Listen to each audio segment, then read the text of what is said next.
Hello, and welcome to Aramis Soccer. Somewhat of a unique topic this week, and two as decorated and qualified guests as I could have possibly hoped for, because we are addressing the topic of coaching gender, differences and similarities between coaching men and coaching women. Don't hear a lot of material on it, and I think a lot of us, we've either coached men or coached women. So if that's the case, you only really have half a perspective on it. But I have managed to find two friends and colleagues of mine with pretty decorated backgrounds. We have Kim Wyant, who is currently the head coach of New York University, Division III men, also runs a women's summer team and has been an assistant coach of Dowling College women at Stony Brook, a D1 school. Kim has coached the men's and the women's goalkeepers at the same time and has also coached the women at Florida Atlantic, which is D2, now D1. Kim, you also bring the perspective of being a woman leading a man's program, which is something, not unique anymore, but certainly uncommon, and you were certainly a pioneer in that. We also have Joe Bancroft, the current very successful coach of St. Anselm Division II women, also formerly the coach with Penn State Division I women, where Joel competed in a national championship against the former guest Anson Dorrance, and also has experience with the St. Joe's Division III men. So we've seen both sides of the coin here. So I guess the first I've personally had probably about 10% of my career with women and 90% with men, but my first job in America with the girls' high school team, which was certainly very educational. I think I did all right at it. Well, I thought I was doing well at the time. I would do a lot better if I got it back to go do that again. So I guess the first question for both of you, and we'll start with you, Kim, is what do you think is the biggest difference and biggest similarity when we're talking about coaching a men's team and a women's team? Yeah, I think that obviously the biggest similarity is that the game is the game and it's on the same size soccer field. It has the same number of players. It has one soccer ball and the game is the game. So that is the similarity Yeah. of um, this situation. I would say the biggest difference is that the men are faster, it's physically bigger, and so the game definitely moves faster. There's no question about that. Yeah. And the build-up play might not be as pronounced depending on what type of match you're watching. And can be more direct for sure in the men's game. Having said that, I don't want to, disqualify the women. It can be a very direct game too. It just really depends on the style of the team that you're watching and the coach. But I do find that the men's game overall, getting from one box to the other can occur a lot quicker in the men's game than in the women's game.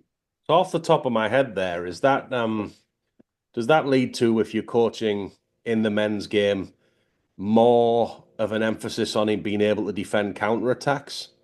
Because that's where my mind would go first logically. Like if a team's bigger and faster, you are de facto more vulnerable when you lose the ball. Is that something that comes into your mind game to game or not so much? I wouldn't say it's not so much that it's front and center for me. Of course, a counterattack can occur at any moment, depending on if we're pressing for a goal, we're committing a lot of players forward, we're at risk, because of that. The other team might be sitting in more, that's their style. That can occur in the women's game as well.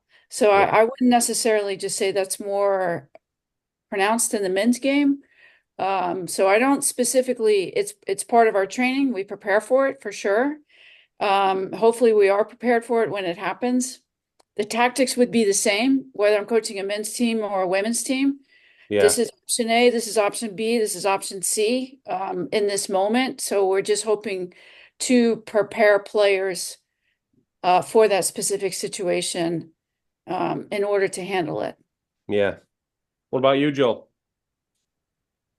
Yeah, I think Kim hit the nail on the head that, in fact, when she was saying it, I was saying in my mind, the game's the game, right? So, there are certain truths with respect to size and numbers and duration and things of that nature that will never change or have any inequity.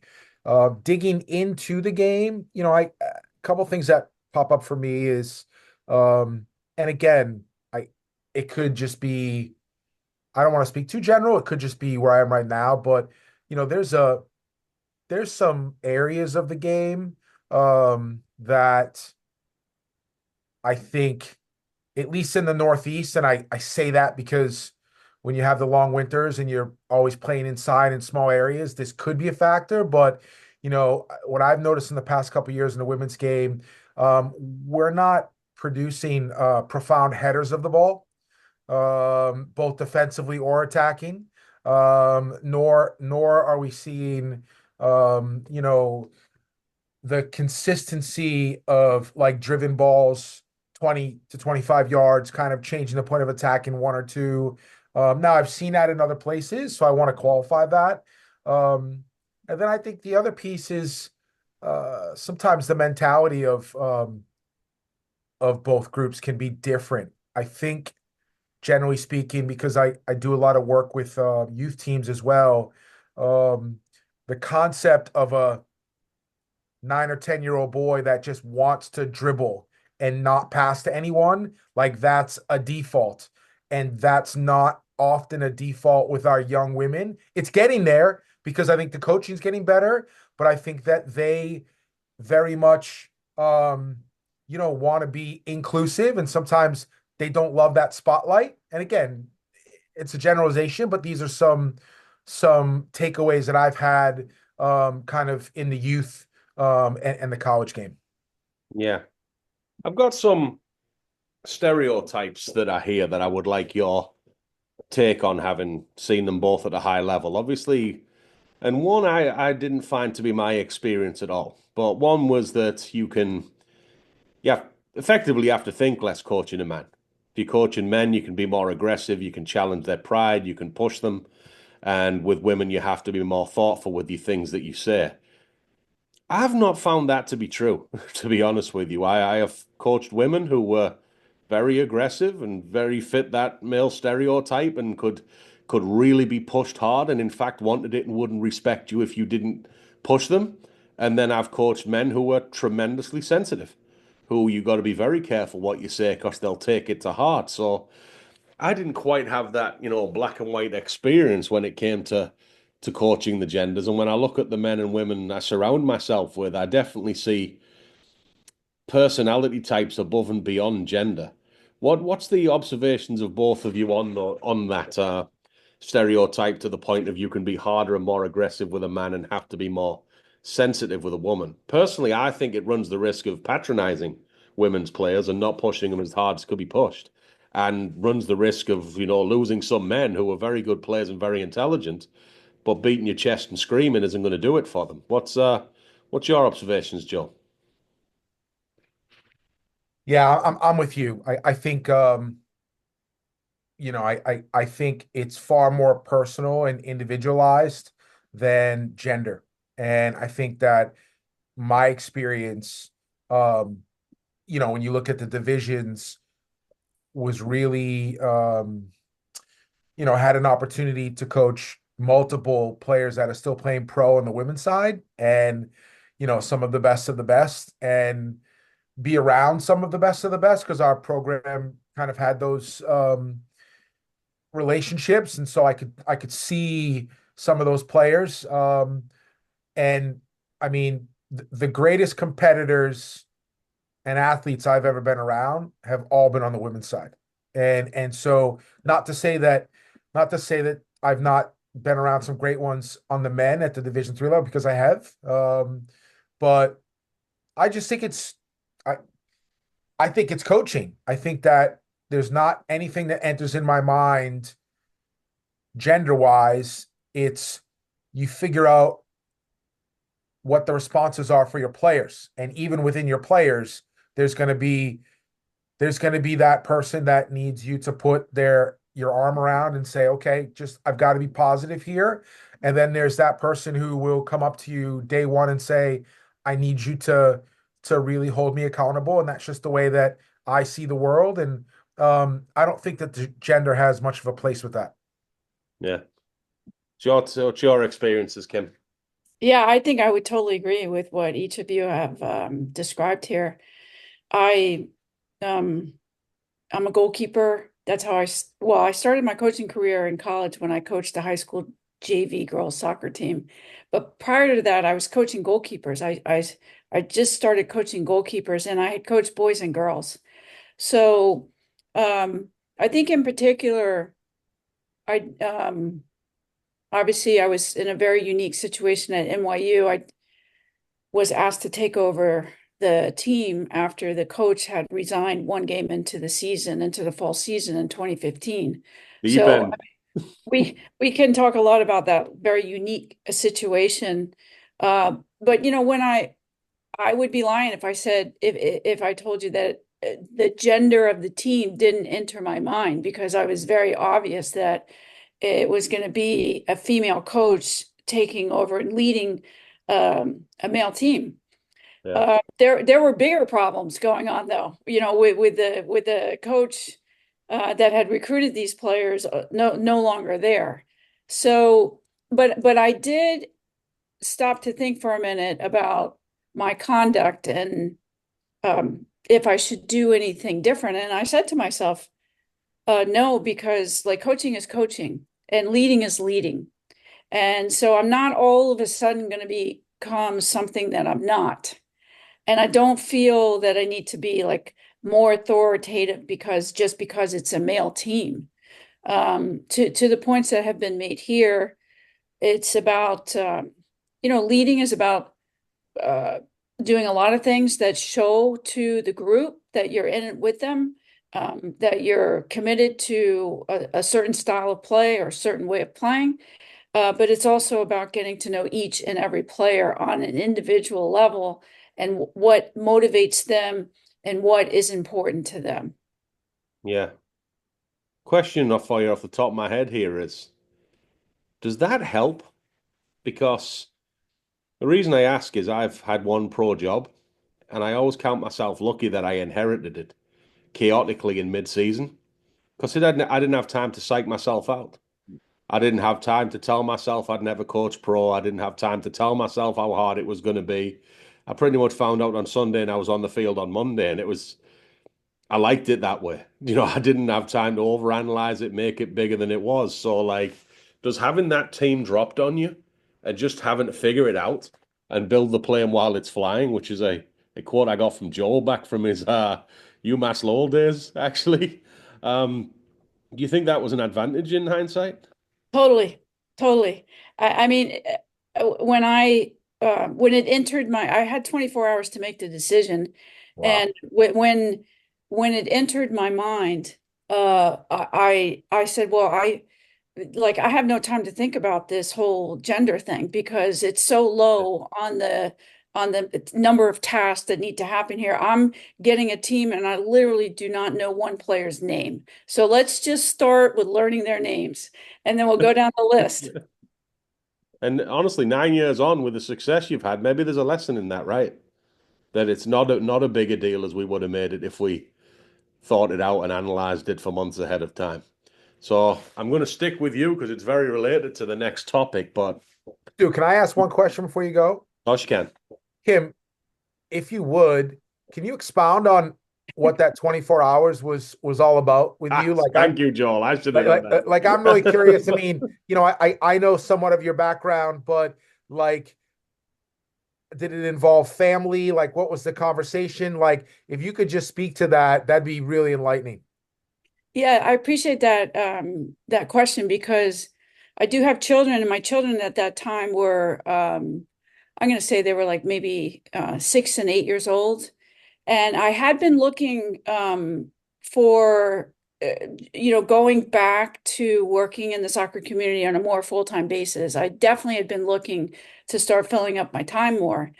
Um, and I had interviewed for some other positions, but they didn't work out.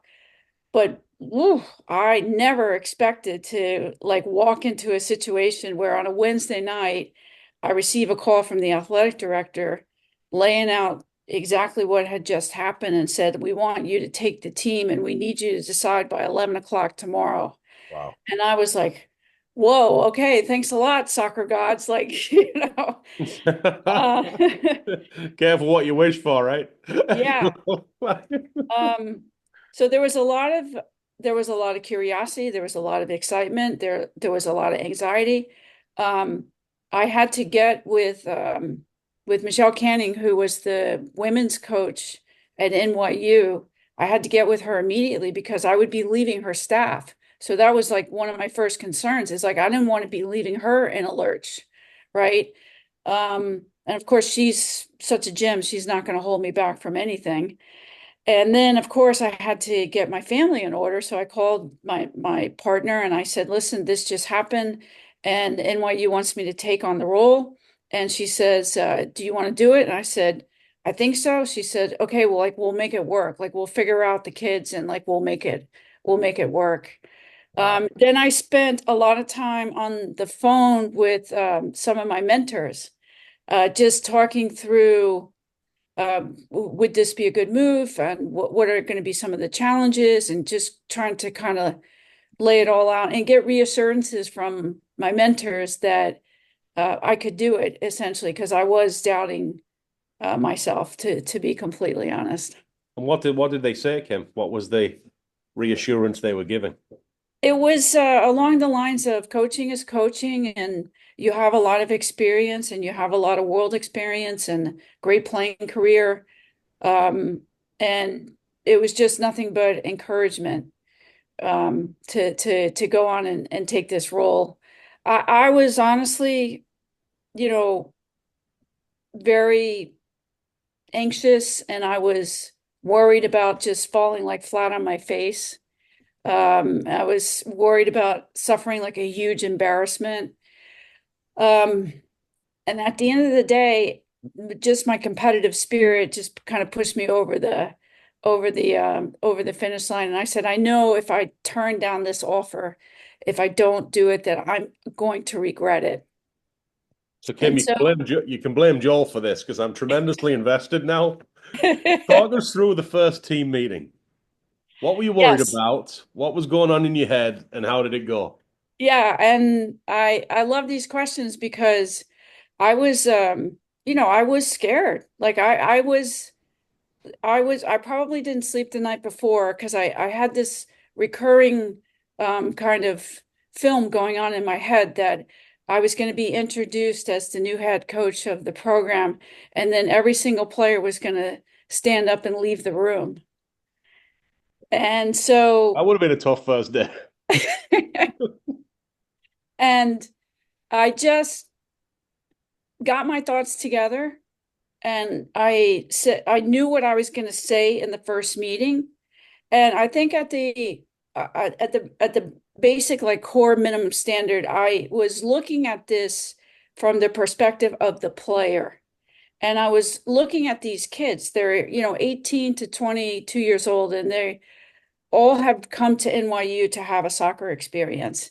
And I was just starting to think about them. And honestly, the season would have been canceled because there was just, I know how NYU works. Vetting another coach, getting something organized was just not going to be in the cards. Wow. And so I thought about them and I thought, well, if I were in their shoes, I would want somebody to help me. Like I would want somebody to lead me. And so I stood in front of them after I was introduced and I had one of my mentors with me, which was a guy named Paul Lasore, who was kind of my like crutch also in that moment. And I said, listen, we all, I find myself in a hugely unique situation with you right here. It's very unique and it's not something that I've ever found myself in this situation. And I don't know, maybe you're thinking I was going to say, like, I'm a female leading a men's team. But what I said to them is, I said, I've never taken over a team one game into a season. I've never done this. And I'm sure you, as a player, have never lost your coach one game into the season. So we're going to get through this together. And I said, I'm going to learn your names. You're going to be on time. We're going to play a game in 2 days. So we're going to make the most of this next training session that we have. And we all got up and we left the room and we went to train. It's awesome.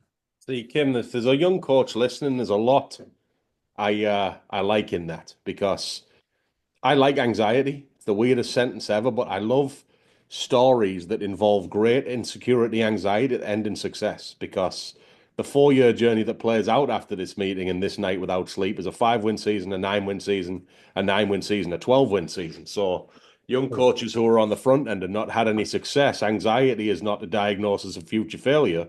It's simply an emotional feeling, right? And the second thing, with I believe at its core and beyond gender, coaching's about connection. And it's the first thing you've done, whether you were doing it consciously at the time or not. Hey, I wasn't ready for this. I know you weren't either. Let's go. Third step is the focus on the present, right? Again, I had an anxiety attack when I took the Michigan Stars job, but I was like, well, I don't have to win the league. Just have to get through this session. Pick my favorite session, and put some positive energy, and let's just figure this out today, and let's just figure it out tomorrow. I think to look 6, 9, 12 months ahead, you psych yourself out, and you can't, because you're now worried about things that you can't do anything about today, tomorrow, or the next day. So reining in the focus we all need long-term strategy, but if you don't have the ability to focus on the present yourself and lead players to do it, I do believe you'll struggle forever. But connection and presence are probably the most powerful tools I think a coach can have. And the anxiety, it is what it is, man. It's overrated. The biggest game I ever won, I definitely didn't think I was going to win it. And I did an exercise once because I was listening to a podcast. It was one of Russell Wilson's podcasts, and I'm forgetting the guest, so I'm shorting that guy. But he said, write down your 5 biggest wins, and he was saying as a player, but I was doing it as a coach. And then he's like, how many of them did you not think you were going to win the night before? For me, it was 3 out of 5. But we teach kids and we teach young coaches that you have to be confident every day. And if you're not, you're in trouble. You're not in trouble.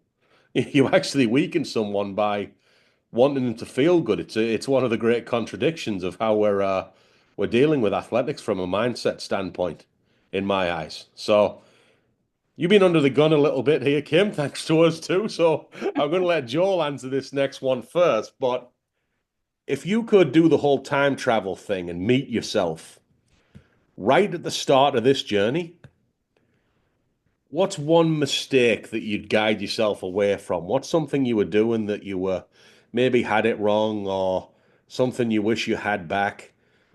Hopefully related to gender, but either way, the point of this is that younger coaches can listen and gain something from it. So what comes to mind if you got to advise young Joel? Yeah, I think for me, um, I guess if you're not in the space, this might not land the right way, or you might not be able to understand it. But like, I'm by nature a very competitive person, but I don't compete with my teams now, if that makes sense. Like, I don't get my competitive juices personally from my team's successes and failures. And the reason why that didn't work for me was because, and how it pertains to your question, when I was younger, I was just focused on winning. And whether it was as a club director, or, my first college job was a community college job, and then, or a D3 on the men's side. Um, Winning was very important to me. And that's not to say along the way I didn't develop relationships, and, I was going through the coaching schools at the time. And so you're kind of learning as you go. But I've been able to, especially in the last 10 years, really focus on me being a translator of the game and serving my team never serves me. And so when I look at it that way, that allows me not to attach my ego to our success or potential failures. And I'm just there to help the team. Now, certainly, when we get together and the kids talk about we're in the semifinals and we're, one, well, yeah, you're going at some level, feel that competition, but it's not, hey, it's about my success and failure. And I think Yeah. for me, I had to do that. I wish I had done it when I was earlier. And again, I think everyone's lens will be different, but I'm a better teacher and servant leader when I take my own personal competitive piece out of it. Yeah. I think a compliment to you, Joel, and I'm a self-aware guy. You were like me when you met, and you're less like me now in many ways, and that's a good thing. Because I don't remember the last time I saw you upset with a referee, make an excuse, anything. You've become very like my image. I don't know the guy, but very more to the Phil Jackson end of the scale. Very reflective, very thoughtful, and always have a gift of taking a current event and tying it to a bigger picture. I very much see that as a strength. So, a question I wanted to ask you, so I decided to put you on the spot in public here, is how do we go from young Joel, who is very that stereotype we talked about, right? That male soccer stereotype, very competitive, certainly a little harsher than you are now, and then you switch from the men's game with some success, by the way, doing all this to the women's game. What was that like adjustment like? Yeah, good question. Again, I think I had always coached women on the club side. So I had a reference point of players, age 14 to 18.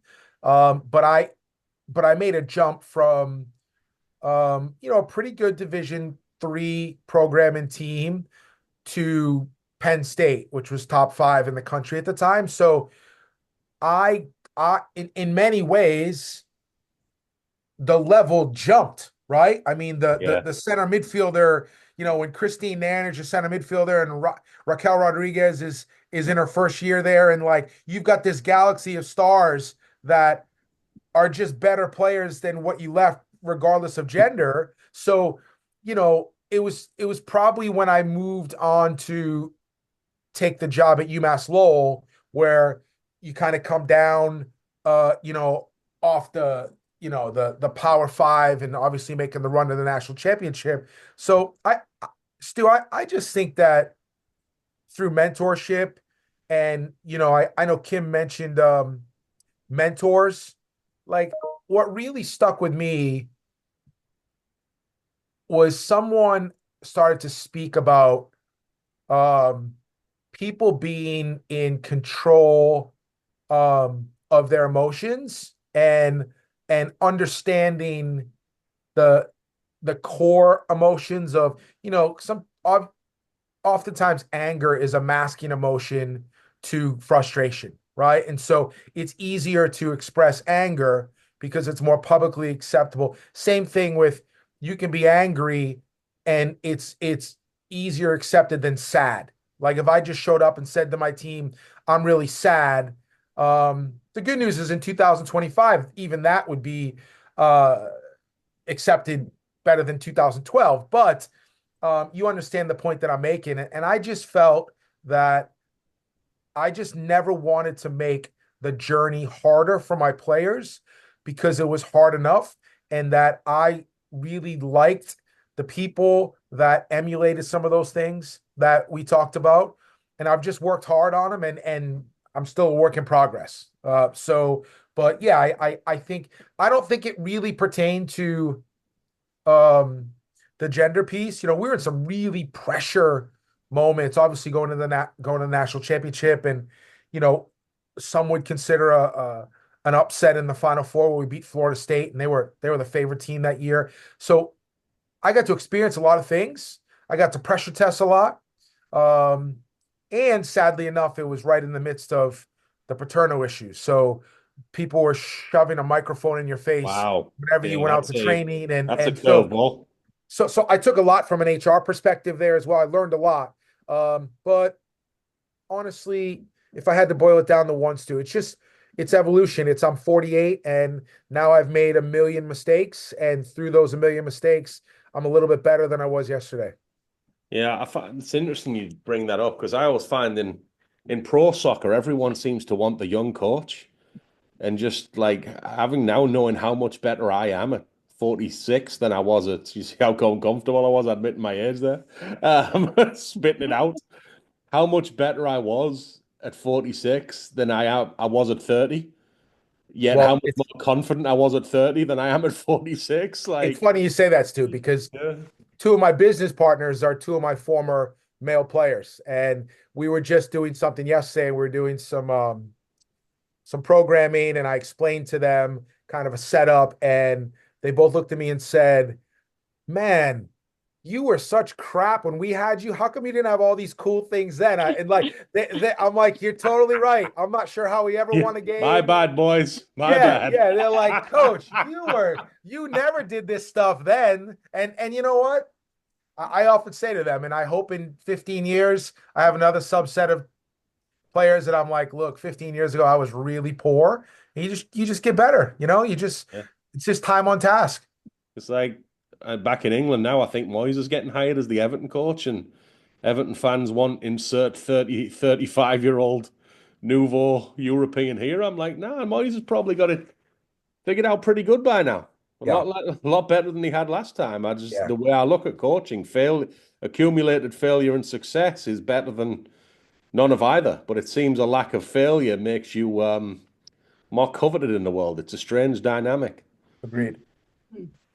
Kim, we go back and we make a call in 2015, and this time you're the mentor on the other end of the phone. What would you say? I would say it's all going to be okay. Like, don't overthink this.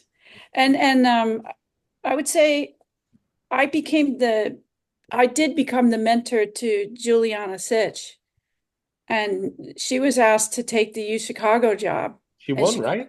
yeah, and she called me, and she wanted to just talk about coaching men, and I said, "There's nothing there, Sitch. There's nothing there. Don't even let that thought enter your mind. There's nothing there.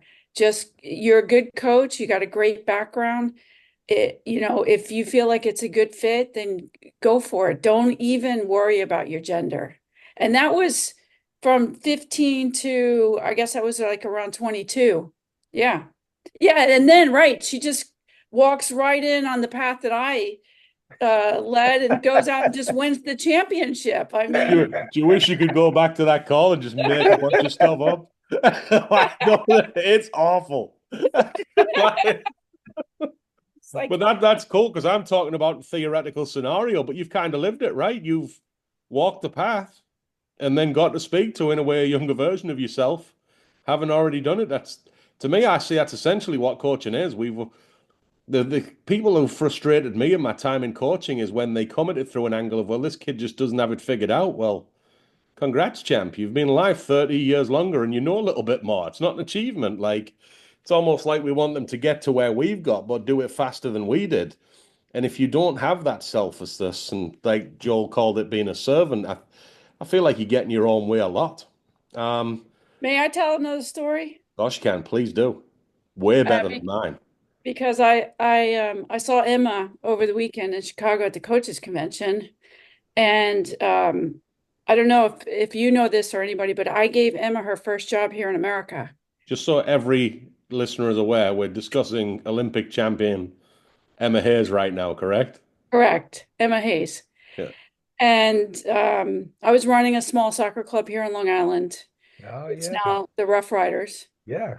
Um, Not sure they're small. and I was coaching because I was a grassroots coach too. I was running the club. And one day I was out in a session. I heard this coach over my shoulder, like this voice, this coaching voice.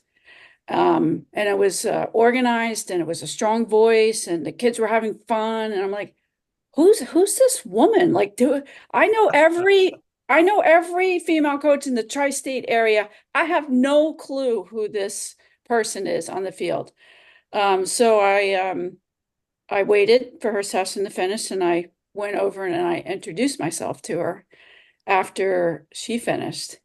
And I recruited her over to work for us in the organization. And that's she'll say, well, that's how I got my start. And of course, that's how you got your start. But I was like this little minuscule piece of opening doors for you and helping you get on the right track. It's all about your talent and everything and every opportunity that you have taken to get you to the spot that you are now. But I just think it's such a cool story Very that cool story. Emma started her career in 2001 in just like obscure soccer club grassroots coaching. And now look, 20 years later, does everything that she needs to do, including being fired a couple of times, to get to the level that she is now. You And know I what? just think it's a wonderful story. I said, listen, I was the mentor back then. I happen to be a little bit older than you are. So I was the master back then, the mentor back then. You were the student. And now I'm going to go take in your session at the convention because you're the master and I'm the student now. That's cool, all right. Very I think cool. that's really, really cool. Very Um, cool. it's not hard to see how the voice stood out, by the way. Hmm. I can only imagine it's such a distinctive voice. I'm sure you've seen it, but there's a brilliant Emma Hayes documentary on DAZN about the Chelsea season, and if you haven't watched it, both of you please do. It's really good. Um, Comes to personality and style, is there any like who you are is always, your biggest advantage or your biggest sort of disadvantage as a coach? Is there anything in your personal style that you found more naturally suited to one gender and you maybe had to iron it out or adjust going from men to women or from women to men? Joel, we'll start with you. No, again, I think the line of delineation for me is the ages in which I coached the genders, um, but there's nothing personality wise that I would say that I had to make an adjustment. There's nothing like the way I see the game. I obviously see the game through the eyes of a center back or a defensive center mid, and all that encompasses that because that's who I was. And so we tend to be a little bit more defensive minded, and I've had to really push myself to kind of look at other facets of the game to make sure there's balance. But no, I don't think that there's anything personality wise that I would say I had to shape because honestly, I think and I think Kim said it, if you're not, it doesn't matter who you're coaching, if you're not yourself, these kids are going to see right through you. And they're so good at sussing out the truth versus fable. And so you have to be who you are. Yeah, fully agree. My favorite coach right now might be Deion Sanders. I'm never going to try and be that. I will. I'll last 2 minutes. What about you, Kim? Yeah, I think these are great points about being authentic. And I'm a very like strategic coach, empirical evidence. I try not to get excited on the sideline. I'm just saying to myself, what's the game plan? Is it working? What type of adjustments need to be made? Like where are we on the goals that we're trying to hit, coming into halftime? And some of my players at the end of the season is like, Coach, like you're too nice. Like you need to get on us sometimes. You need to motivate us. And I'm like, you'll never hear that from me because I'm never going to degrade you. I'm just never going to be that type of coach. Mm, If we need to get on you, like we'll get on you, but we're going to do it in a way that is as positive as possible. yeah. I think one thing I wanted to bring up is I was fortunate when I coached women as my first job here because it was my first job, so I didn't get to really develop any habits of coaching men, and I just jumped straight into a high school girls team. And B is like I'm a lot more sure in my own ideas now, whereas back then when I was probably 24, I'm thinking 25, I was very sort of vulnerable and almost a passenger to the opinions of people I respected. But I was told if you don't treat a man and a woman like a woman. Like think of the six human needs. Like we all want connection, we all want significance, we all want growth, we all want stability, we all want excitement. We all want to feel a part of something bigger than ourselves. These aren't male and female things. These are literally human needs in all the psychological research. And Pete, we all have a leading two needs. Tony Robbins has a brilliant podcast on that, and that'll kind of shape how you see the world. So if you spend your time and effort one by one, trying to assess where your players fit on that scale and give them what they need, you'll do fine. And I did actually, like I got into the men's game. I was always more drawn to it, but we actually doubled the school record for wins in a season back then in 2005. And I think part of it was not going, they're only girls. I better be nice to them. I better say everything positive. I can't shout. I just never really acted like that. They were just treated as individuals and trying to get the best out of them and trying to explain the game in a very, very clear, understandable fashion because clarity equals speed, right? If someone's confused, it won't come out in your training session that you stop every 10 minutes. It'll come out in the game when everything's going on around them. And that's a thread that's never really changed in all my years of coaching. Is there any regrets, any failures you have that you'd like to sort of share the story of that might help younger coaches? Or have we already covered them? You can start, Kim. Yeah, I wouldn't say it's so much of a regret as much as I think we touched on this before, is if I could go back, and I'm in a little bit of a unique position because I'm older. I was involved in the women's game literally from the beginning.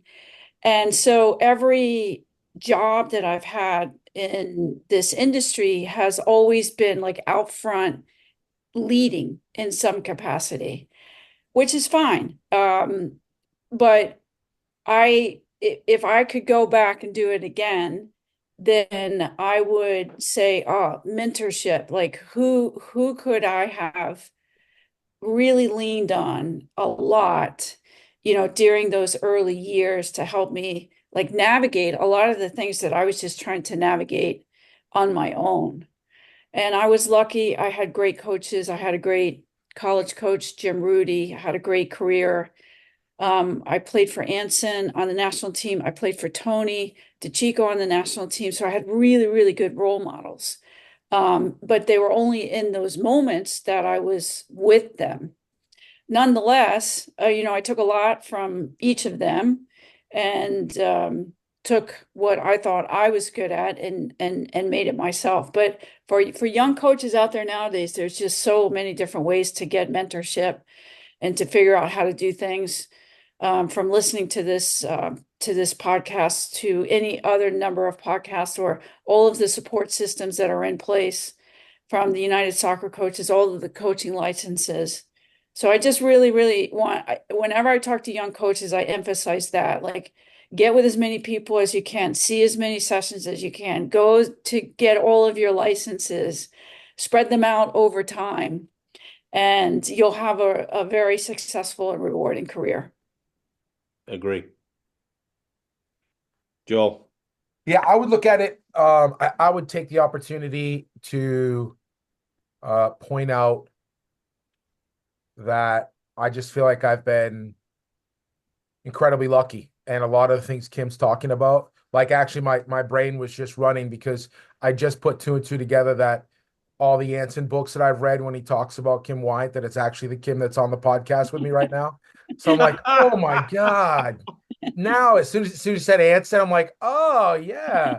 But I just feel, I have friends in other sports, and I've just been lucky, and sometimes it's just literally it's come down to luck. I had an ODP team, and Nancy Feldman happened to walk by and like hear me coach, and then wanted me to be on the regional staff. And if I was doing something else in those 10 seconds, that might have never happened. I did my C and B license with Erica Dombach, and that opened up the door for an opportunity at Penn State, and that opened up the door for me to see someone work harder than I've ever seen another human ever work. And so to take lessons from that, and she was involved in the national team program. And so, when you're playing spring games against Abby Wambach and she's like there speaking to your players about head,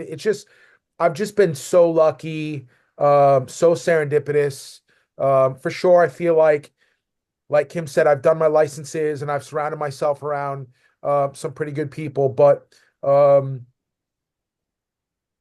it's probably not food for thought for that 24-year-old because you can't build upon it. But sometimes it's just being in the right place at the right time, and then once you're there, making the most of it. And it's been great. So Well, Joel, I think there is a seed of thought there because you don't hear a lot of stories of, okay, on the biggest, most important game I ever coached, I got my break. Or, I won the national championship and then I got my break. Here's two stories I've heard today.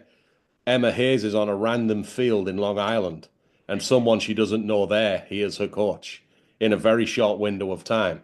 Yep. You didn't know April Heinrich was there, but you were doing your best. So it's almost like you never know who's watching. You Yep. never know when the door's open. So make sure you're not putting a certain level of effort in when you're coaching a random midweek kids session on a Long Island field, and there's going to be this magical gear that you think's you're going to start performing at when you get your break that will never come. Or don't think it's only ODP. Wait till the tournament comes and wait till the final, and then I'll do my best. You never know when your voice tone, when your quality of coaching points, whether your energy level, you never know when it gets noticed. So you might as well get yourself in the habit of putting it out there every time. And one thing that was said to me as a coach that stuck with me is if you give differing level of efforts on a midweek session to the game, like don't you dare start getting upset when your players do exactly the same thing because you're a massive fraud. And that really stuck on me, to be honest with you, because Yeah. a lot of coaches when they're young they select their effort levels, but you never know when the door's open. You never know when the player's listening. You never know when the penny drops with the lesson you're trying to teach the team. So it's a discipline of energy level that you need to develop and a certain identity that always has to come from you when you're on a field. Yeah. And if you do that, then you're lucky. You go. Think you did a bit more than you think, Joel. All right, guys, thank you very much. Anyone wants to follow their endeavors? Kim, currently head coach at New York University men's team, NCAA D3. Joel, currently head coach at St. Anselm University women's team, NCAA D2. Been an absolute honor having you both on. Thank you very much. Thanks, everyone, for listening.